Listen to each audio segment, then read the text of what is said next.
Today's video, I want to take you guys through a newly announced PlayStation 4 game that's been out on PC for a little bit. It's called Creature in the Well, and it looks to be a pretty cool game, and it will be making the transition to PS4 in just 2 weeks. Also, Resident Evil 3 Raccoon City demo and Resident Evil open beta test is coming soon, so you'll want to get excited for that. That'll be happening really soon, in fact. And Control, a game that I was very fond of back in 2019, in my opinion, one of the most underrated games of the year. The Foundation DLC will be a timed exclusive for PS4 and PC for 3 months, and the first trailer for that has been revealed. We'll talk that at the end of this video.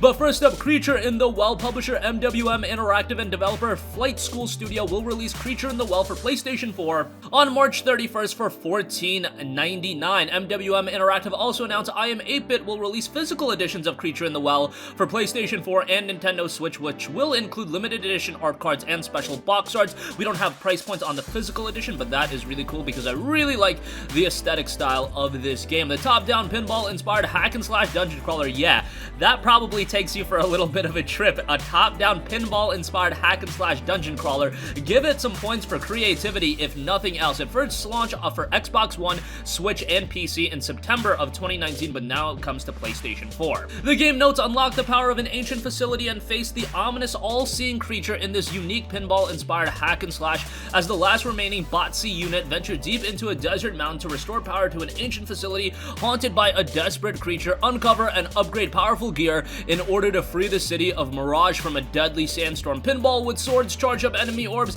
then bounce and ricochet them to reactivate dormant machinery and stop the sandstorm, defeat the creature, escape the many challenges set by the creature, and confront it in intricate, skillful battles. You've also got a dungeon crawling component in there. Delve deeper into the mountain as you unlock 8 handcrafted dungeons, each filled with unique gameplay themes, unlockables, and secrets to uncover, and over 20 unique items. Customize your playstyle with upgradable weapons and clothing that change how you play the game. You can watch a trailer for the PS4 version. The game was received relatively well. The Metacritic score is really good at an 82 out of 100.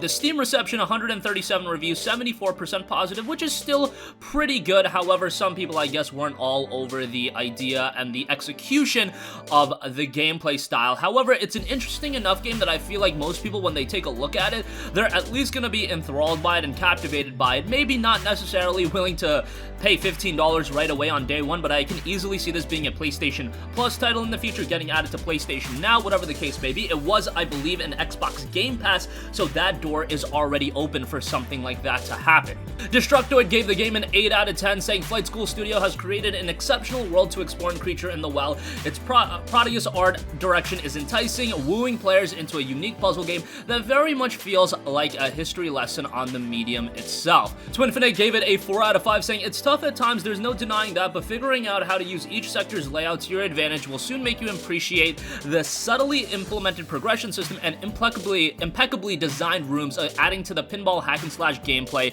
that feels fantastic in all of its forms from the moment you step foot in the mountain. So again, that'll be out March 31st for $14.99, and a physical edition with limited edition art cards and special box art will be coming sometime in the future. Alright, next up, here's something incredibly exciting. Resident Evil 3 Raccoon City demo and Resident Evil open beta test is coming soon. Pack your bags for a trip to die for. The RE3 demo drops March 19th, and the Resident Evil Resistance open beta hits March 27th. Coming from Callan Haney, Associate Manager, Social Media and Community, Capcom of USA. Resident Evil 3 Raccoon City demo. The bustling industrial metropolis of Raccoon City was the place that Jill Valentine once called home. Die-hard fans, newcomers who started with last year's Resident Evil 2 on PlayStation aficionados are surely familiar with the city's ultimate fate, but RE3 sheds new light on the events that happened both before and after Resident Evil 2. To that end, the Raccoon City demo will put you right in the thick of things, so here are a few tips to make it through, as noted by the PlayStation blog. Tread lightly. While you may be tempted to run everywhere to make a swift escape from Raccoon City, the foes you'll face along the way can be surprisingly agile. Sometimes it's best to slow down a bit to avoid running into the open arms of a nearby zombie, or worse, on the flip side, there are times where running is your only option. Say if a certain bioweapon hellbent on eliminating all traces of Jill Valentine decides to drop in, you'll have to stop, look, and listen, and be wary of every area you go, and be a member of STARS. And then you're also talking the Resident Evil Resistance open beta that'll be kicking off on March 27th. This is something I'm really interested in checking out, even though all of the attention right now is on RE3. An open beta for Resident Evil Resistance will also be starting on March 27th, giving you a chance to make your escape from a twisted experiment as part of a team of 4 survivors, or take a seat in the mastermind's chair and attempt to crush the survivors instead. Resident Evil Resistance will be included with Resident Evil 3, and the open beta runs up until launch, so it's the perfect time to start learning the ropes of this unique asymmetrical online game. Now, here's why I'm interested in Resident Evil Resistance. In a weird way, it kind of reminds me of Infamous and Crackdown in the sense that those are very, very strange comparisons, but let me explain. Crackdown was bundled in with the Halo 3 beta to sell the game. However, most people were buying the game with the Halo 3 beta in mind. Less so in the case of Infamous. People pre-ordered Infamous to get into the Uncharted 2 beta.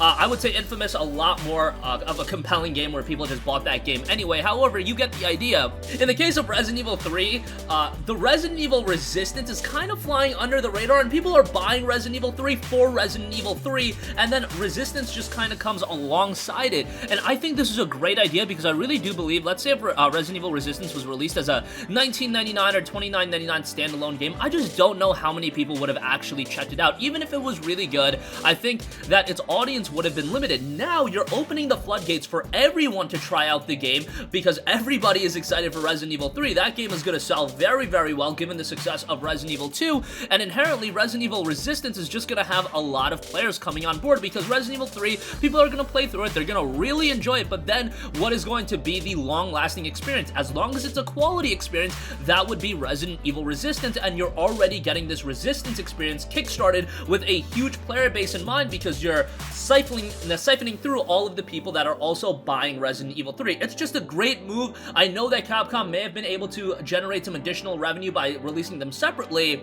and all of the reasoning for releasing them separately are there, given the fact that Resident Evil 2 was released as a standalone game with no additional multiplayer component for $59.99. Why couldn't they have done that with Resident Evil 3? They absolutely could have, and then Resistance could have been its own separate thing, but I'm happy that they've decided to bundle it in with Resident Evil 3. There's going to be a lot of people that check out RE3, and inherently, hopefully, that at least gives Resident Evil Resistance an opportunity, and an opportunity for a new multiplayer experience is really all you can ask for. At that point, it's going to determine on the quality of RE Resistance, and then it's up to the developers that created Resistance for creating a long-lasting experience, and I do have faith in Capcom for doing that, so I think that's a good move all around. So again, RE3 Raccoon City demo will be coming March 19th, Resistance will be hitting on March 27th, and lastly, here's something that I'm personally very interested in. Control the Foundation DLC is coming to the PlayStation 4 and PC. It will be a timed exclusive for 3 months, and then it'll come to Xbox One. Okay, so the timed exclusivity does nothing for me. Why are we doing, timed exclusivity for Control? I get that the work was probably already in place, and I do know, I sometimes sense this relationship between Sony and Epic Games forming. Obviously, it hasn't gone to the point where Horizon Zero Dawn is going to be an EGS exclusive, but nonetheless, part of me thinks that it's a little bit interesting that PlayStation 4 and PC are both getting it as a timed exclusive, and then Xbox One is left in the dust a little bit. That's unfortunate. I just don't like timed exclusive, even in the case of Final Fantasy VII.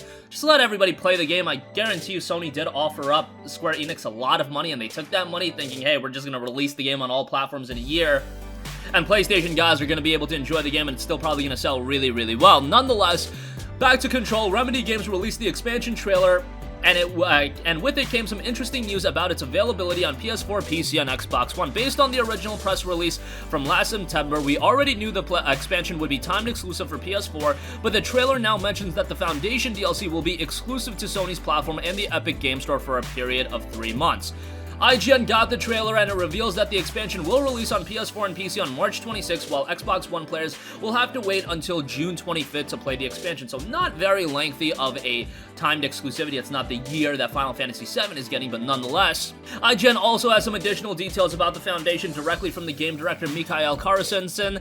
He described the expansion as an opportunity for Remedy to take the open-ended nature of the environments even further. The new area that you get access to is filled with mystery, discovery, and player-driven exploration as the way of control. It is embedded with symbolism. Exploring the foundation of the oldest house is also about exploring the very foundation of Jessie herself. Who is she as the director, and where does she need to do from here? Jessie will be tested unlike ever before. If you're asking me, if you didn't pick up Control yet, I really do believe this game is going to get a definitive edition released on next generation platforms with the DLC bundled in, so maybe it would be advantageous to wait for that, because when the shackles come off and this game, it looks even better on PS5 in 4K, 60 FPS, whatever the case may be, I think that is going to be a very, very visually pleasing game, so I just wanted to make note of that. But that's going to conclude this video. Again, Creature in the Well is coming to PlayStation 4 on March 31st. Resident Evil 3 Raccoon City demo and Resident Evil open beta test is coming soon. We'll keep you guys up to date on that. And Control the Foundation DLC will be dropping on March 26th, 3-month timed exclusive for PS4 and PC. That's going to conclude this video. Sound off with all of your thoughts in the comments section down below.